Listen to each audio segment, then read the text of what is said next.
Court does call the case of the People versus Daniel Magoo. Good morning, Your Honor. Ashton Lodge for the People. Sir, state your name. I'm here on a special appearance, Your Honor. For Magoo is Easy Elastical Trust, registered in Jackson County, on case number 2522246. Okay, is your name Daniel Magoo? Your Honor, that is Right out of the gate, you can hear the classic sovereign citizen playbook unfolding: trademarked names, trusts, jurisdiction challenges. Courts across America hear these arguments constantly, and almost none of them succeed in criminal court. But pay attention to the judge here. Calm voice, measured pace, zero emotion. He's trying to keep the hearing on procedural rails while the defendant is trying to turn it into a constitutional showdown. the name you seek, and it is copyrighted and trademarked. Okay, very well. Mr. Magoo, are you represented by an attorney, or do you wish to be represented by an attorney on these matters? I am not. Do you wish to be? No. Not at this time. Let me then do this. You have two cases before this court, one being the case ending, let me get the full case number 25F40523. In that case, sir, the complaint does allege that on March 27, 2004, you committed the offense of operating while intoxicated. Do you understand what you're charged with, sir? I do not. You do not understand There is that? no eyewitnesses or corroborating witnesses at all. I'm not asking whether or not the proofs are there. Do you understand what you were charged with? I do not.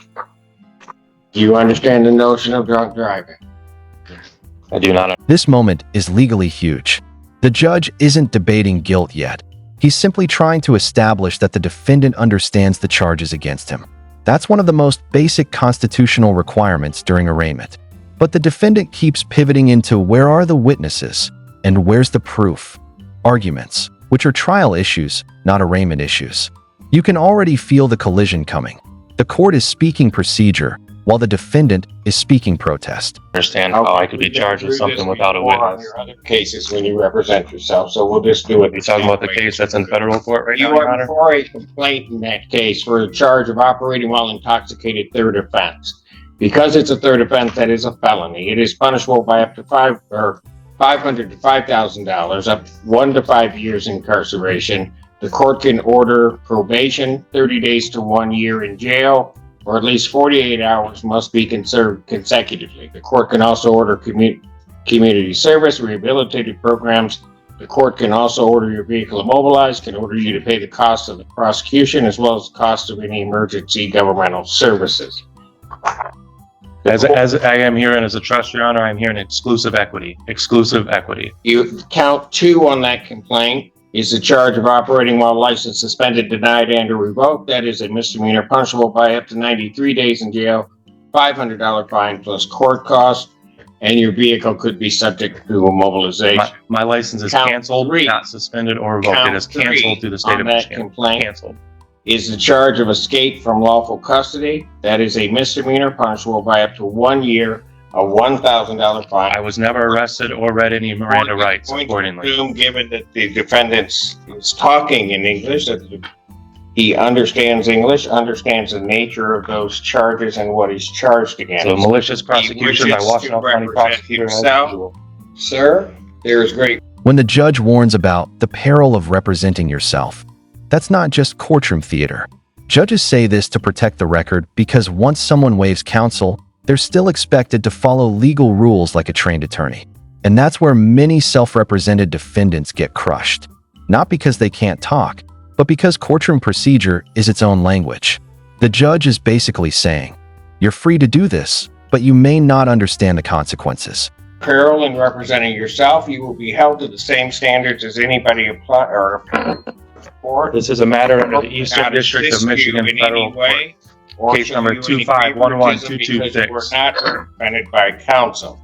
I would further indicate, sir, that at any point during these proceedings, if you wish to be represented by counsel, you can make that request to the court and counsel will be appointed to represent you. because of the defendant's conduct in the past in not acknowledging the court and what the court is saying. The court does make the presumption that he does speak English. He understands that. I would further state on the record that Mr. Magoo has been through this process before. He does understand that if he does wish to be represented by counsel, the court would give him counsel, or would have counsel appointed to represent him in this matter. In the case 25F30979, in that case, sir, you are before a complaint that alleges that on or about July 3rd of 2025, count 1 is fleeing and eluding fourth degree. Added on by the prosecutor's office after the Sir, fact. that is a felony, punishable by Malicious 2 years prosecution. incarceration and a $2,000 fine plus court costs, mandatory suspension by the Secretary of State. By Secretary of 2 State, anything is is canceled. I have no contracts with the state of Vehicle, Michigan. that is a misdemeanor. This Charge is a matter of trust, Your Honor. This is a matter of trust. punished I am protected up to under a 90 trust. days in jail, a $100 fine plus court costs. Count 3 on that complaint alleges operating a motor vehicle without security. That is a misdemeanor, not punishable by not more than 1 year incarceration and not less than $200 nor $500 fine plus court costs. Count 4 is operating while license suspended, denied, and/or revoked. That is a misdemeanor. All of my registrations are through the federal government. I have federal government registration. I do not have contracts with the Vehicle could state. be subject to mobilization.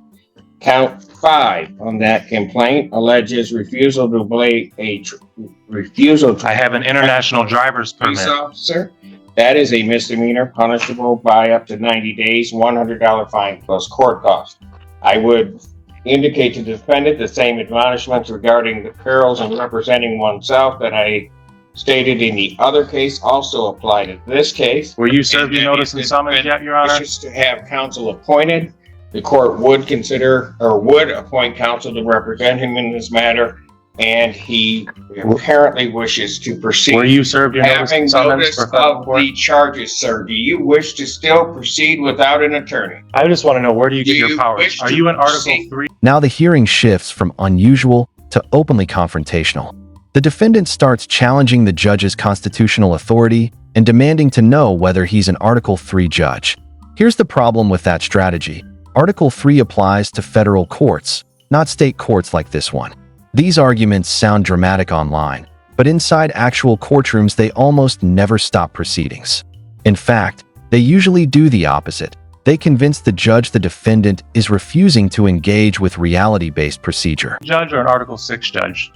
Where are your vested powers? Can you answer Without that? an attorney. You can't even answer look me it where your up. powers are. You can look it up. No, you guys disconnected my access to any kind of law library or anything. You are an Article 6 judge under the Michigan Constitution. You have no authority to deprive me of my Let's rights. see how much authority I have. I will assume that you wish This is to a matter proceed of without trust. counsel. I will assume you wish to proceed without counsel and that you will wish to continue to proceed. Practicing law from the To bench. inform the court otherwise. Ms. Lundy. Thank you, Your Honor. Is the court completed the arraignment for the record at this time? Well, he had been arraigned. I was just admonishing him of the perils of representing himself and that it requires in part that I let him know what he is charged with. And I've read them kind of in fully, more so than I would have because he refuses to acknowledge those. So I am satisfied that he now knows all of the charges that are against him. Thank you, Your Honor. The people would like to be heard on bond when appropriate. All right. What do we want to set this for? Do you wish to have a preliminary examination, sir? This is a matter of a federal matter now, Your Honor, under case number 2511226, under the Eastern District of Michigan, under the Honorable Mark A. Goldsmith and Magistrate Judge David R. Grand. There is no proceeding here, Your Honor. There is no proceeding. Oh, there's a proceeding. Well, yeah, malicious prosecution is what the proceeding is. Okay, very good. Do you wish to have a preliminary examination? There's no proceeding, Your Honor. This is a matter that should be stayed and What is dismissed. the people's position on whether or not we should set this for a preliminary examination or adjourn the probable cause? Your Honor, I don't know if the defendant has received all discovery in this matter as he is representing himself, so I would request a probable cause date, potentially. Because you've got to send it. Yeah, and who restricted my phone Probable calls? cause conference. You know what? Who- You're going to have to Watch the judge carefully here because this is courtroom control happening in real time. He allowed the interruptions for a while, gave the defendant room to speak, and even explained procedures multiple times. But once the hearing starts getting derailed, the tone hardens immediately. Judges pay very close attention to behavior in hearings like this, especially when future decisions about bond, credibility, and compliance are coming. And whether fair or not, constant interruptions almost never help a defendant's position. Stop interrupting. I will give you an opportunity. You've been before me before. I will give you an opportunity to say whatever you want to say. But I'm not going to have you interrupt me, and I'm not going to have you interrupt people when they're talking. Londa, you were saying. Thank you, Your Honor. I have to there's video evidence in addition to the paper discovery. I've got to make arrangements with Lieutenant Arnett to work on that, so it may take just a bit longer. I would potentially look at the 7th, maybe, if the court would have entertained that, and then I will wait to be heard on bond when the time is appropriate. I will adjourn the probable cause August 7th, 2025, 9 a.m. As to bond. Your Honor, I've been reviewing ex-jail, and I wanted to double check if the defendant had been arraigned. It's not clear to me from a couple of different things, but it does appear that he has been set with a $10,000 bond in 25 F30979, as well as 25 L40523, each $10,000. Yes. Your Honor, I do think it's important that the court have some additional information, and I would ask the court to revisit the issue of bond. First and foremost, I think it's important the court know that the facts alleged in the newest case, the 25 F30979, it does include the fact that the Michigan State trooper who pulled the defendant over noted in his police report that the defendant had a license on his vehicle that indicated he was a diplomat and that he refused to identify himself. He refused for quite a bit of time. Additional units had to be brought to the scene from the sheriff's department in order to, for lack of a better term, deal with the situation. And ultimately, they were able to identify him as the defendant, Daniel Magoo.